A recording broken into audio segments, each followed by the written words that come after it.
Hi అండి, అందరికీ నమస్కారం. థాట్స్ ఆఫ్ తెలుగమ్మాయి ఛానల్కి స్వాగతం. నేను మీ లలితా కృష్ణ. ముల్లంగి మన ఆరోగ్యానికి చాలా మంచిది. దీన్ని తరచుగా మన ఆహారంలో భాగంగా తీసుకుంటూ ఉండాలి. అందుకే ఈరోజు ఈ వీడియోలో ఎంతో రుచికరంగా ఉండే ముల్లంగి సాంబార్ని చేసి చూపిస్తాను. అది కూడా మంచి సీక్రెట్ హోమ్ మేడ్ సాంబార్ మసాలాతో. వేడి వేడి అన్నంలో ఈ ముల్లంగి సాంబార్ వేసుకుని అప్పడాలు నంచుకుని తింటుంటే ఇంకేం కావాలి ఈ జీవితానికి అనిపిస్తుంది. మరి ఇంకెందుకు ఆలస్యం, ఇప్పుడు ఈ ముల్లంగి సాంబార్ తయారీ విధానాన్ని చూసేద్దాం. దీనికోసం ముందుగా 1/2 కేజీ ముల్లంగి ముక్కల్ని ఇలా గుండ్రంగా తరిగి ముక్కలు చేసి పెట్టాను. 100 గ్రాముల క్యారెట్, 2 ములక్కాడ, 4 పచ్చిమిరపకాయలు, ఒక పెద్ద టొమాటోని ఈ విధంగా పెద్ద పెద్ద ముక్కలుగా తరిగి పెట్టుకోవాలి. అలాగే 4 ముదిరిన బెండకాయలను కూడా పెద్ద పెద్ద ముక్కలుగా తరుక్కోవాలి. ఒక ఉల్లిపాయని ఇలా సన్నగా ముక్కలుగా తరుక్కోవాలి. అలాగే కొద్దిగా సాంబార్ ఉల్లిపాయలు కూడా తీసుకోవాలి. సాంబార్ ఉల్లిపాయలు వేస్తే సాంబార్కి మంచి ఫ్లేవర్ వస్తుందండి. ఇవే కాకుండా మీకు ఇష్టమైన కూరగాయ ముక్కలు ఏవైనా సరే వేసుకోవచ్చు. వంకాయ, బీన్స్, ఆనపకాయ ఇలా ఏవైనా సరే వేసుకోవచ్చు. అయితే నేను ముల్లంగి ఎక్కువగా తీసుకుని మిగతావన్నీ కొద్ది కొద్దిగా తీసుకుని ఈ సాంబార్ని తయారు చేస్తున్నాను. ఇప్పుడు ఈ ముక్కల్ని పక్కన పెట్టి మిగతా ప్రాసెస్ని చూసేద్దాం. ముందుగా స్టవ్ పైన ఒక కడాయిని పెట్టుకుని అందులో 3 టేబుల్ స్పూన్ల నూనెని వేడి చేసుకోవాలి. నూనె వేడెక్కాక అందులో 1/2 టీ స్పూన్ ఆవాలు వేసి చిటపటమనేంత వరకు వేయించుకోవాలి. ఆ తర్వాత ఇందులో 1/2 టీ స్పూన్ మెంతుల్ని వేసుకోవాలి.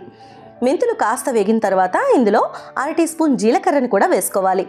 ఇప్పుడు వీటన్నిటిని దోరగా వేయించుకున్న తర్వాత ఇందులోకి 2 ఎండుమిరపకాయలని ఈ విధంగా చిన్న చిన్న ముక్కలుగా తుంచి వేసుకోవాలి.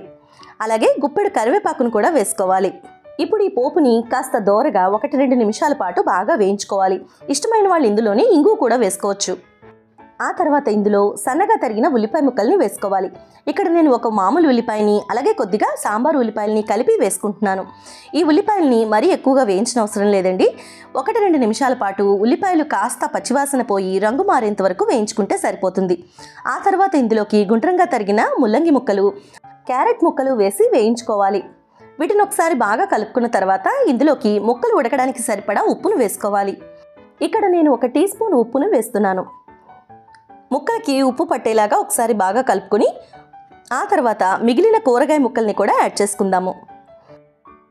ఇప్పుడు ఇందులో ములక్కాళ్ళు, బెండకాయలు అలాగే టొమాటోల్ని కూడా వేసుకుందాము. ముల్లంగికి కొద్దిగా వాసన ఉంటుంది, అది కొంతమందికి నచ్చకపోవచ్చు. అందుకే ములక్కాడ, బెండకాయ ఇలా మిగిలిన కూరగాయ ముక్కలతో కలిపి ముల్లంగిని ఉడికిస్తే ఆ వాసనని చాలా వరకు తగ్గించవచ్చు. అలాగే సాంబార్ రుచి కూడా చాలా బాగుంటుంది. ఇప్పుడు ఒకసారి కూరగాయ ముక్కల్ని బాగా కలుపుకొని దీనిపైన మూత పెట్టి ఒక 5 నిమిషాల పాటు ముల్లంగి ముక్కలు మెత్తబడేంత వరకు ఉడికించుకోవాలి.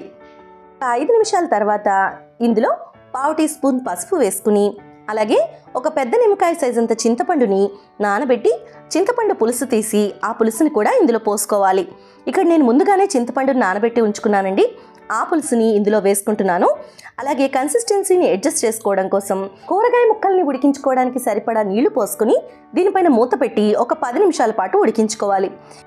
అలాగే ఇక్కడ నేను ఒక 150 గ్రాముల కందిపప్పుని ముందుగానే ఉడికించి పక్కన పెట్టుకున్నానండి. అది నేను ఇప్పుడు చూపిస్తున్నాను. ఈ కందిపప్పుని 4 విజిల్స్ వచ్చేంత వరకు ప్రెషర్ కుక్కర్లో ఉడికించుకుని పక్కన పెట్టుకున్నానండి. అలాగే సాంబార్ మసాలా కోసం ముందుగా మిక్సీ జార్లోకి 1 టీ స్పూన్ ధనియాలు, 1/2 టీ స్పూన్ జీలకర్ర, 1/2 టీ స్పూన్ మిరియాలు, 1/2 టీ స్పూన్ మెంతులు వేసుకోవాలి. అలాగే 2 ఇంచుల దాల్చిన చెక్కను కూడా వేసుకోవాలి. దాల్చిన చెక్క వేసి సాంబార్ పెడితే ఆ వాసన మీ పక్కింటి వాళ్ళకు కూడా తెలుస్తుందండి. అలాగే ఇందులో 1/2 టీ స్పూన్ పసుపు, 1 teaspoon Kashmiri red chilli powder, 1 tablespoon sambar పొడిని వేసుకోవాలి. ఇది హోమ్ మేడ్ సాంబార్ పొడి అండి. దీన్ని ఎలా తయారు చేయాలో నేను ఆల్రెడీ డీటెయిల్గా వీడియో చేసి డిస్క్రిప్షన్ బాక్స్లో పెట్టాను. ఒకసారి తప్పకుండా చెక్ చేయండి. లేదా మార్కెట్లో దొరికే సాంబార్ పొడినైనా సరే వాడుకోవచ్చు. ఇప్పుడు వీటన్నిటిని ఒకసారి మెత్తగా పౌడర్ లాగా చేసుకోవాలి. ఆ తర్వాత ఇందులో 6-7 వెల్లుల్లి రెబ్బల్ని వేసుకోవాలి. వెల్లుల్లి టేస్ట్ ఇష్టం లేని వాళ్ళు ఇది స్కిప్ చేసేయండి. ఈ విధంగా తయారు చేసుకున్న సాంబార్ మసాలాని పక్కన పెట్టుకుందాం. 10 నిమిషాల తర్వాత మూత తీసి చూస్తే కూరగాయ ముక్కలన్నీ ఉడికిపోయాయండి. ముల్లంగి ముక్కలు ఉడికాయో లేదో ఒకసారి స్పూన్ తోటి చెక్ చేసుకుందాము. చూసారు కదా, ముల్లంగి కూడా బాగా ఉడికిపోయింది. మరి ఎక్కువ ఉడికించకుండా ఇలా 75% కుక్ అయ్యేలాగా ఉడికించుకుంటే సరిపోతుంది. ఆ తర్వాత ఇందులో మెత్తగా మెదుపుకున్న పప్పును కూడా వేసుకోవాలి. ఇప్పుడు ఈ పప్పుని సాంబార్ ముక్కల్ని బాగా కలిసేలాగా ఒకసారి బాగా కలుపుకోవాలి. ఇప్పుడు సాంబార్ రుచి చూసుకుని ఉప్పు సరిపోకపోతే ఉప్పును వేసుకోవాలి. ఇక్కడ నేను 1 టీ స్పూన్ ఉప్పును వేస్తున్నాను.